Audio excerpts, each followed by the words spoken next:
Les estamos presentando Aquí se habla libertad con Pedro Urruchurtu por rcr.tv, la radio que se ve.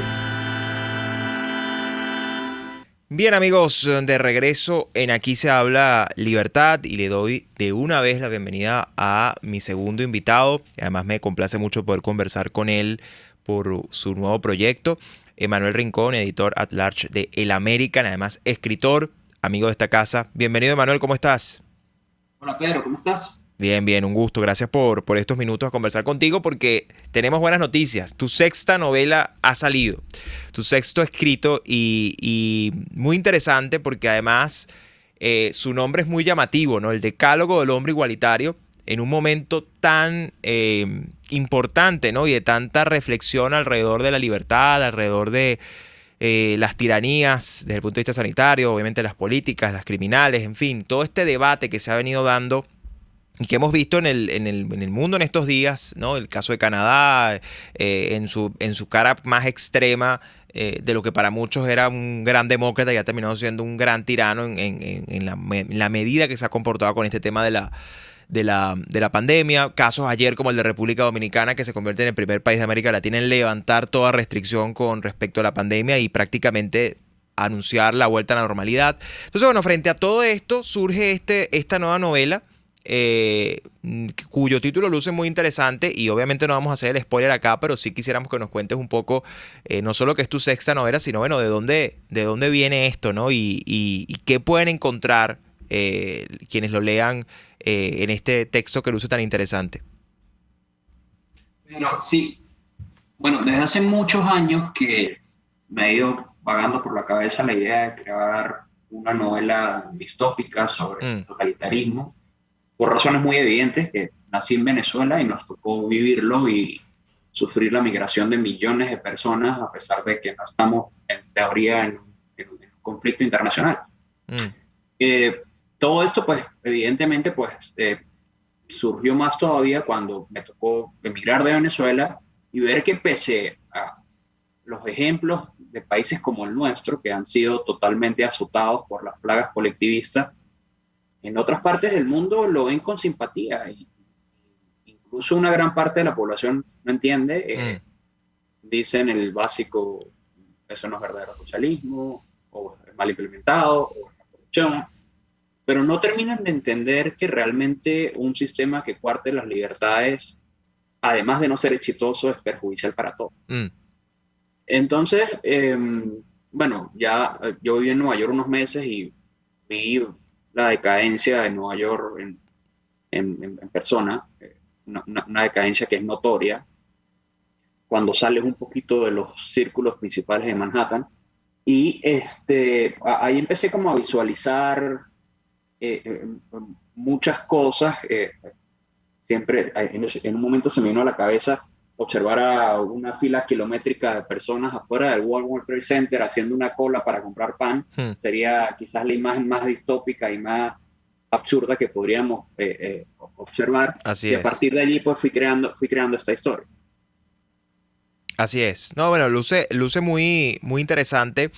Eh, Obviamente, bueno, supongo que, como bien mencionas, tenías rato pensando en esto, ¿no? Pero que salga en este momento precisamente también es una señal, ¿no? Es decir, frente a todo lo que estamos viendo y como bien decía, frente a la decadencia de algunas naciones que uno concebía como, bueno, como pilares de la libertad y cómo se comportaron con la pandemia, pues obviamente tú creo que identificas el momento como el oportuno para lanzar esta novela distópica.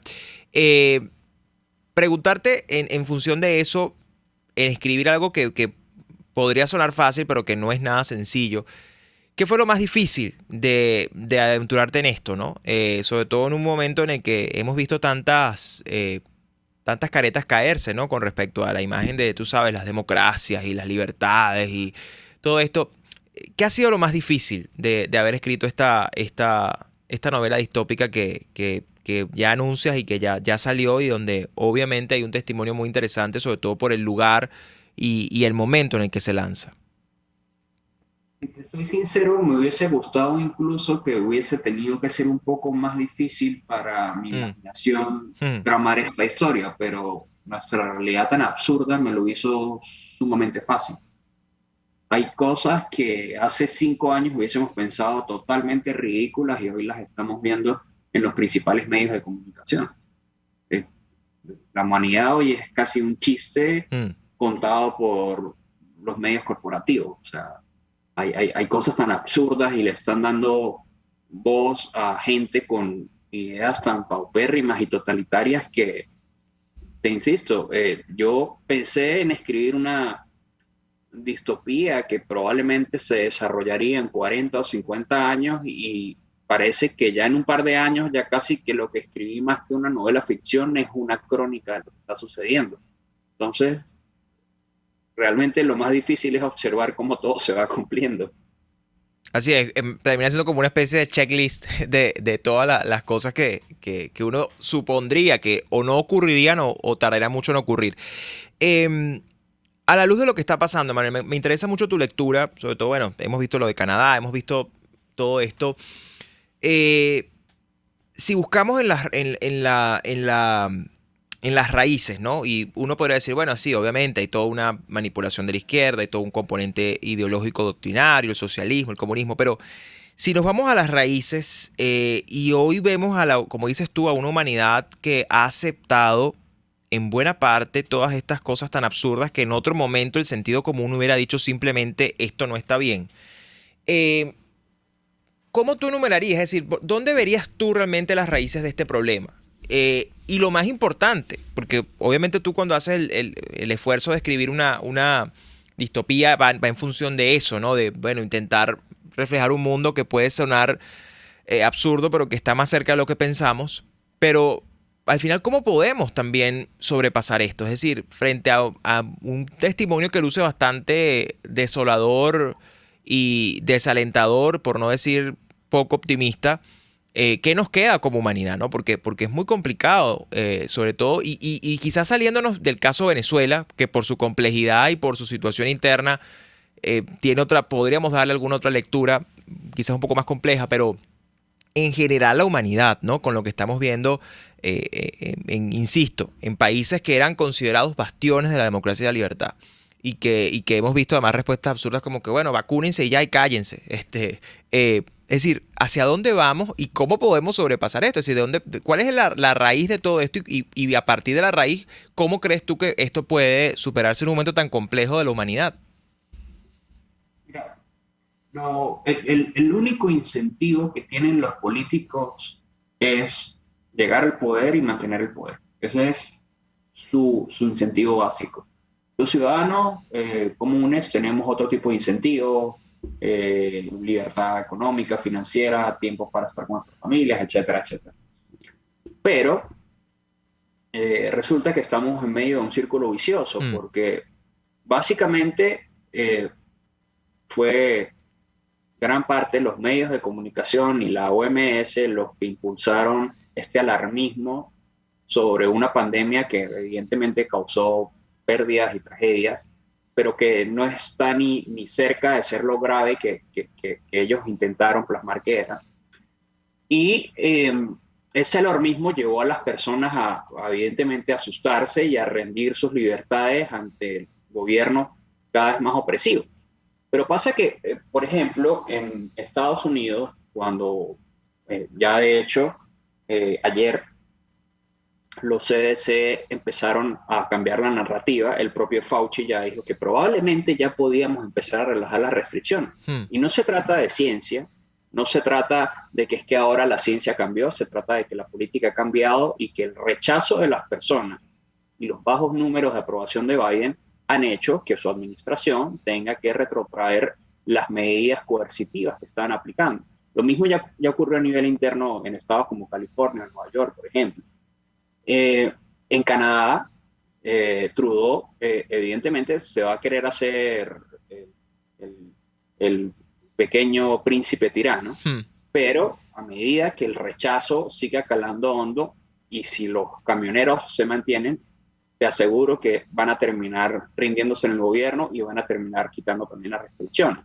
Y de eso se trata, porque eh, a medida que la ciudadanía despierte y se manifieste en contra del miedo y el azote que nos quieren implementar los gobiernos, pues ellos van a terminar cediendo, porque lo que más teme cualquier político es perder el poder. Y a ellos no les interesa realmente si la gente está enclaustrada en sus casas 10 Mm. años o si la gente está en el parque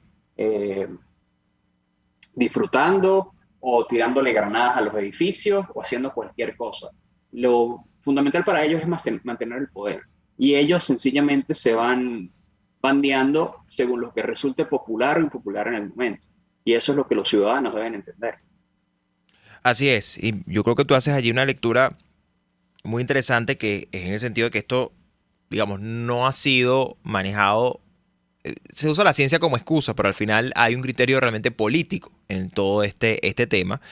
Y yo creo que, de hecho, una de las cosas que yo he podido ser testigo en días recientes es ver cómo mucha gente cayó en ese chantaje y eso incluso en ciudades que podían ser ciudades tan vivas y digamos, tan vigorosas como Nueva York, como Washington, los Estados Unidos.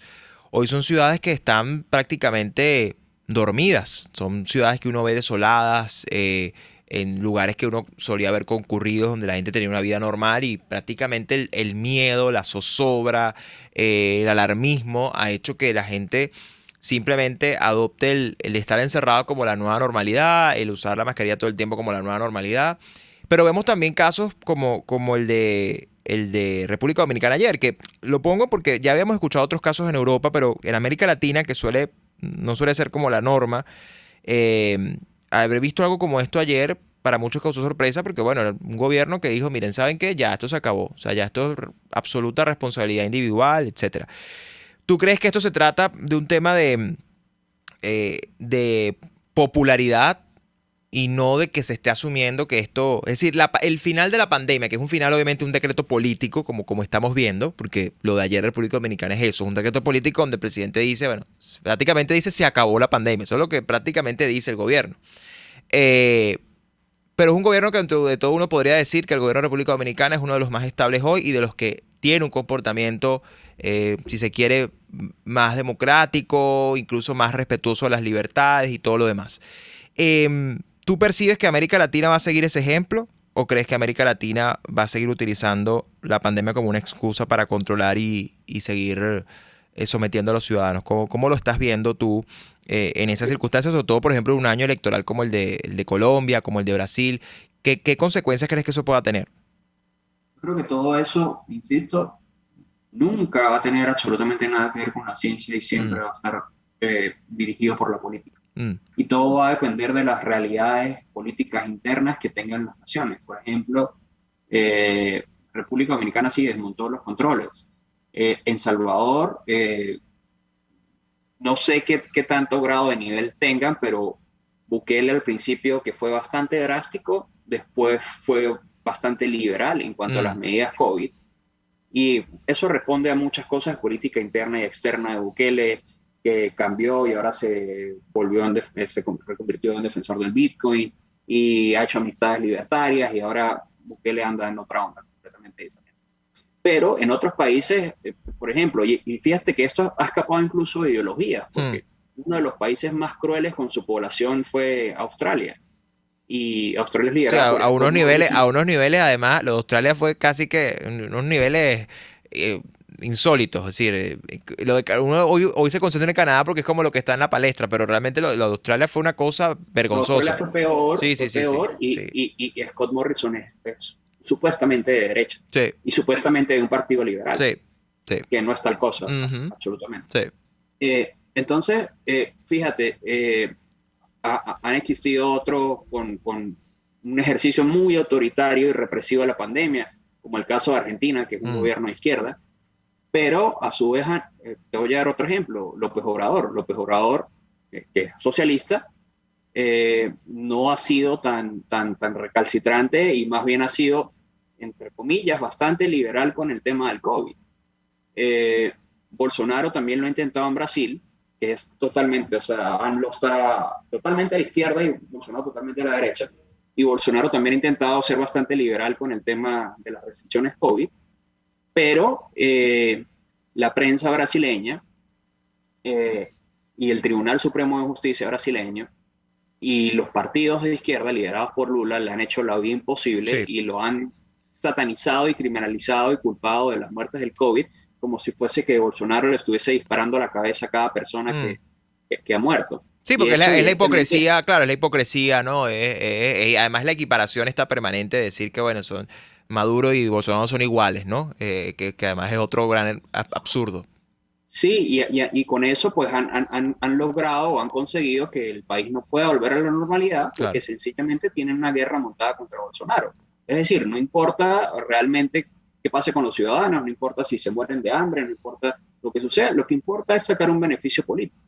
Fíjate, otra cosa que es bastante curiosa y que los expertos no nos han logrado explicar y no nos van a poder explicar nunca. Mm, En el año 2020 en Estados Unidos, que es quizás hay muchos países sobre los cuales nosotros no podemos confiar en la data. Es decir, si tú me dices, no, en claro, Venezuela murieron 500 personas de COVID, yo no te voy a creer. Y si me dices que claro, murieron 5 millones, tampoco te voy a creer. O claro. sea, Sí, no puedes confiar en la data de la Venezuela. opacidad es la regla, o sea, no hay manera, es tan todo tan oscuro, tan opaco que no hay manera de Sí. saberlo. En Estados Unidos, según datos del CDC, murieron en el año 2020 350.000 personas por COVID. Y en el año siguiente, es decir, en el año 2021, que fue en el año en el que empezaron a vacunar masivamente a la población, murieron 460.000 personas, es decir, hubo más de 100.000 muertos, hubo 100.000 muertos más que el año anterior, con más de la mitad de la población totalmente vacunada. Mm, Entonces, realmente esto te llena de demasiadas dudas, inquietudes que la supuesta ciencia no te logra responder. Te dicen, no, sí, pero fíjate, la tasa de mortalidad es mayor entre los vacunados. Ok, sí, está bien. Pero ¿por qué murió mucha más gente cuando hay más de la mitad de la población inoculada en el año siguiente? Es decir, hay un montón de cosas turbias que que mm, no logramos entender realmente. Y sencillamente la única conclusión es que todo es un asunto político. claro. Volvemos al origen de la discusión, ¿no? Y por eso es que la pandemia como decisión fue una decisión en muchos sentidos política. Y vamos a ver, ahora creo que va a ser mucho más notorio, como dices tú, por un tema de, bueno, de reputación, por un tema de presión, lo que sea, muchos países levantando restricciones casi que a la noche a la mañana, demostrando que esto, bueno, 2 años después fue en gran medida una gran alarma innecesaria, pero bueno, también con muchos réditos económicos y políticos para mucha gente. Y Fíjate la hipocresía, perdón que te interrumpa, de la sí, izquierda, ¿no? Biden, cuando Trump era presidente, que al momento de Trump dejar la administración, no recuerdo exactamente el número de personas que habían muerto por COVID, pero Biden en ese momento tiene un tuit que decía, eh, ninguna persona que haya permitido la muerte de no sé cuántos americanos, no sé cuál era el número en ese momento, mm, merece ser el presidente de Estados Unidos o debería estar al frente de Estados Unidos. Bueno, pues él ya tiene más de un año en el poder y con él han muerto muchas más personas que con Trump, incluso con las vacunas. Pero evidentemente, pues sí, sobre eso no se manifiestan y siempre tienen una excusa, que es que la ciencia, que es que, bueno, pero es que algunas personas no se quieren terminar de vacunar, o sea, mm, alguna excusa te ponen, pero realmente todo se trata sencillamente de una pandemia política, eso no fue una pandemia de salud, fue una pandemia política en todo momento. así es. Emanuel, ya nos quedan pocos minutos. Me gustaría a quienes nos escuchan que les cuentes dónde pueden conseguir esta nueva obra, cómo la pueden conseguir y obviamente una invitación a no solo a leerla, sino también desde lo que es tus ideas, desde tu visión, pues también a entender un poco todo esto que estamos viviendo como humanidad. Así que cuéntanos dónde podemos conseguirla y dónde además te pueden seguir. Pero las personas que están en Venezuela pueden encontrar el libro en Amazon también. La forma de distribuirla por Amazon es más sencilla porque lo puedes distribuir a nivel mundial. Ujú, Lamentablemente, quienes están en Venezuela no les va a poder llegar en físico el libro, pero pueden comprar el libro a través de Amazon. Sencillamente colocan el decálogo del hombre igualitario y ahí les aparecerá.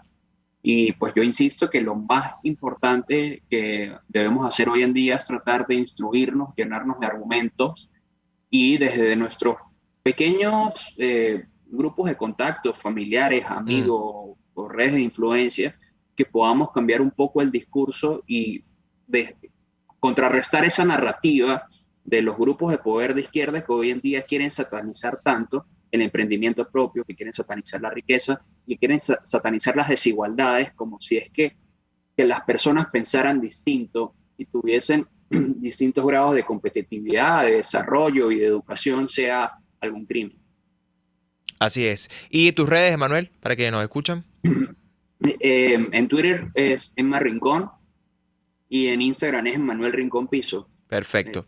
Bueno, Emanuel, muchísimas gracias por estos minutos. Felicidades por esta nueva obra, que estoy seguro que no solo vale la pena leerla, sino que llega en un momento muy oportuno y creo que es muy necesaria. Así que te felicito por ese esfuerzo y te deseo mucho éxito, no solo en su difusión, sino obviamente en lo que representa la defensa de esos valores y de esas ideas y de ese compromiso de honrar la voluntad de pensar por sí mismos y sacar conclusiones por nuestra propia cuenta y así ser menos manipulables cada vez más. Así que gracias por ese esfuerzo y bueno, decirte que esta es tu casa siempre y que esperamos volver a conversar pronto. Muchas gracias. Hasta luego. Gracias, Emanuel.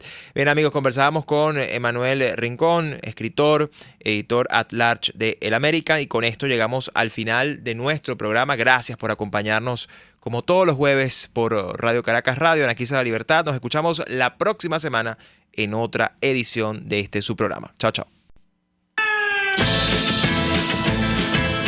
RCR presentó Aquí se habla libertad con Pedro Urruchurtu.